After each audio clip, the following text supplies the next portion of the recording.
Today we are filming an episode which flashes back to 1992 when Charity was 14 years old, and it's the hospital where she gave birth to a son that she thought had died, and she ran away from the scene. So she's always thought he never survived, but as we know, he has. So she's visiting Debbie in hospital, and she takes solace in the hospital chapel where she opens up to Vanessa again about what happened in the past when she was 14, how she was kept prisoner, and that's when we start to go back to the flashbacks of young Charity's life. So we're going back to the 90s because we're going to show exactly what Charity has been through in her past. She's had a very tragic past. I think it was important that we see why that young girl had that baby at 14 and left it. You know, we've got to feel that it was truthful to Charity's character. He was dying right in front of me. Interweaving the current day with the past is just, it's exquisitely done by Mickey Jones. Some of the flashbacks we're doing sort of tracking shots, tracking through something black and coming out into the 90s, and other stuff I've tried to do by going via a reflection.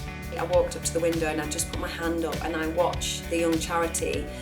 She goes to the cabinet to get some vodka, and that's when I met Mica for the first time, and she was just, she didn't speak, but she stole the scene. She was just mesmerising.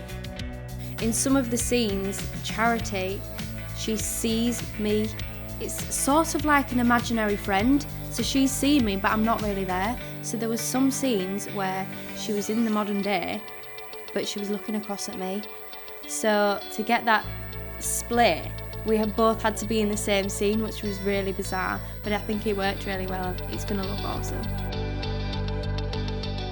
Now we're filming Charity in the flat. She's kept prisoner by the policeman Bales, and she's realised she's pregnant and she knows she's got to escape from him. So that's basically what we're doing today. My favourite part of it was going to the flat. Atmospherically, it just was, they'd absolutely nailed it. That the design team had done the most amazing job. Being part of that world, I suddenly was like, looking at the props going, oh, I'll have a bit of that. Oh, look at this. It was brilliant just to step back in time, and the police car was just so 80s and gorgeous, and then I was sat on a chopper for a while, an 80s chopper. It was just brilliant. I think he wants to see you in the new year with us. So at the end of the flashback episode, the audience are let into this incredibly powerful secret that Charity's child is actually still alive, and she doesn't know that. Your mummy got a bit upset. She'll be back soon. It's just exciting now, the adventure and the journey that Charity will go on. She'll just be faced with people, situations, emotions that she's probably never, ever dealt with before.